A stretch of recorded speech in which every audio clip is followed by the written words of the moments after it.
The economy is a fickle friend. One moment it's giving you the world, and the next it's snatching it away like a thief in the night. Crises are the monsters under our beds that can turn our lives upside down. They sneak up on us when we least expect it, leaving devastation in their wake. From the Great Depression to the more recent housing market crash, these crises have reshaped history and changed the course of countless lives. But what exactly is a crisis, and how can we prepare for the next one? Let's dive into the turbulent waters of the economy and explore the depths of the crisis that is worse than the 1970s. But first, let me bring you back to what happened during the 1970s. The 1970s was a tumultuous decade marked by economic and social upheaval, and the crisis that unfolded during this time period had a profound impact on the global economy. The roots of the crisis can be traced back to the early 1960s when the post-war economic boom began to fade. Economic growth slowed down, and inflation began to rise.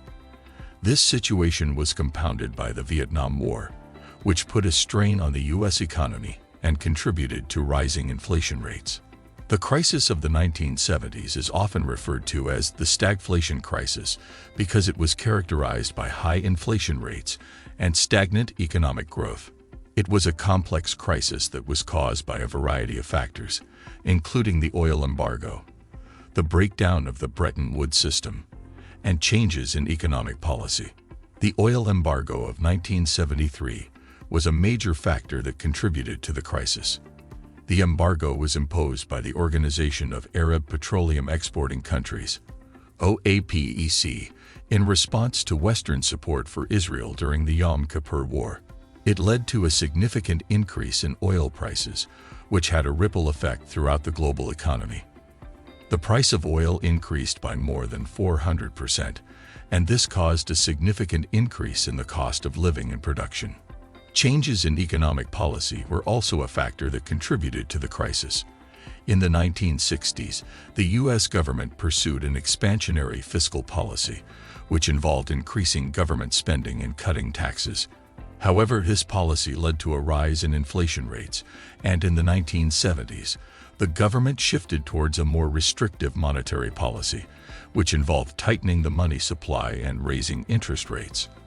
This policy led to a decline in economic growth and contributed to the stagflation crisis. The crisis of the 1970s had a profound impact on the global economy. In the U.S., it led to a period of economic stagnation, high inflation rates, and rising unemployment. In other parts of the world, the crisis led to currency instability and economic recession. The crisis also had political implications, and it contributed to a shift towards more conservative economic policies. In response to the crisis, governments and international organizations implemented a range of policies to stabilize the economy. In the U.S., the Federal Reserve raised interest rates to combat inflation, and the government implemented policies to promote energy conservation and reduce dependence on foreign oil. Internationally, the International Monetary Fund, IMF, provided financial assistance to countries facing economic instability, and efforts were made to promote international trade and cooperation. However, while it is true that the lessons learned from the 1970s crisis have played a critical role in shaping the economic policies and institutions that exist today, it is also important to acknowledge that there are potential risks and challenges that could lead to a similar crisis in the future or, worst case, even surpass the crisis in the 1970s. According to Nouriel Roubini, an American economist, negative supply shock has something to do with this. But from early on, I also realized that this will be a negative aggregate supply shock, the disruption that came to global supply chains, the shutdown of economic activity from services to initially manufacturing, the reduction in the labor supply. A negative supply shock occurs when the supply of goods and services in an economy decreases, leading to an increase in prices and a decrease in output. This type of shock can be caused by a number of factors, including natural disasters, trade disruptions, and geopolitical events. Now let's consider how a negative supply shock could lead to a crisis worse than that of the 1970s. One possible scenario is a disruption in global supply chains due to a major natural disaster or geopolitical event. For example, a major earthquake in a key manufacturing region could disrupt production and shipping, leading to shortages of critical goods and a sharp increase in prices. Similarly, a major conflict or trade dispute could disrupt trade flows, leading to shortages and price increases. Another possible scenario is a major cyber attack that disrupts critical infrastructure, such as the power grid or financial systems.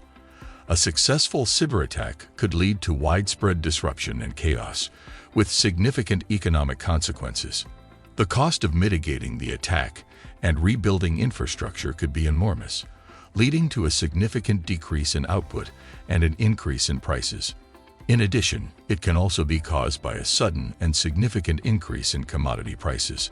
For example, a major oil price shock could lead to a significant increase in the cost of production and transportation, leading to a decrease in output and an increase in prices. This could have significant economic consequences, particularly in countries that are heavily dependent on oil imports. The second point that Nouriel Roubini pointed out is the Russian invasion of Ukraine. And those initial negative supply shock was amplified, of course, this year by the Russian invasion of Ukraine. This brutal invasion has led to a spike in oil and natural gas prices, food, fertilizers, industrial metals. The conflict has already had significant economic consequences, including sanctions, trade disruptions, and a decrease in investor confidence.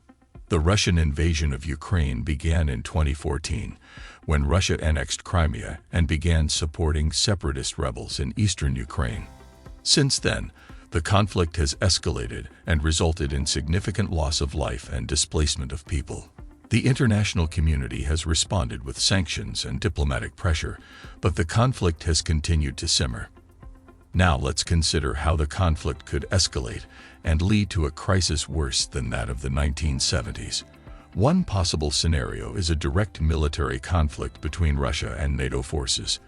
While this scenario may seem unlikely, it cannot be ruled out entirely. A miscalculation or misunderstanding on either side could lead to an escalation of the conflict, potentially involving the use of nuclear weapons. The consequences of such a conflict would be catastrophic, with significant economic, social, and political upheaval. That's just one scenario, and a lot more have happened, and possibly will happen. Thirdly, China's zero-tolerance policy towards COVID can also make the crisis worse than the 1970s. And the third one is the continuation of the zero-tolerance policy of China towards COVID that's creating further bottlenecks. China's zero-tolerance policy has resulted in strict lockdowns, travel restrictions, and widespread testing. While these measures have been effective in controlling the spread of the virus, they have also had significant social and economic consequences. The policy has disproportionately affected marginalized communities, including low-income workers and migrant populations. One major impact of the policy has been on the labor market. With strict lockdowns and travel restrictions, many workers have been unable to travel to their jobs or have lost their jobs entirely. This has had a disproportionate impact on low-income workers and migrant populations, who often work in the service and manufacturing sectors. These workers may not have access to government support programs and may face significant financial hardships as a result of the policy. In addition, the policy has had a significant impact on education.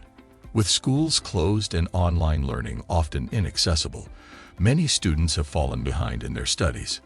This has had a disproportionate impact on students from low-income and marginalized communities who may not have access to the resources necessary for successful online learning. China's zero-tolerance policy towards COVID-19 has had a profound impact on not just Chinese citizens, but also people around the world. The strict measures implemented by the Chinese government to control the spread of the virus have had far-reaching consequences for the global economy, international trade, and global health policies. It is important for policymakers around the world to take proactive measures to mitigate the risks posed by these factors. This requires not only effective crisis management strategies, but also long-term planning and investment in key areas such as healthcare, infrastructure, and technology.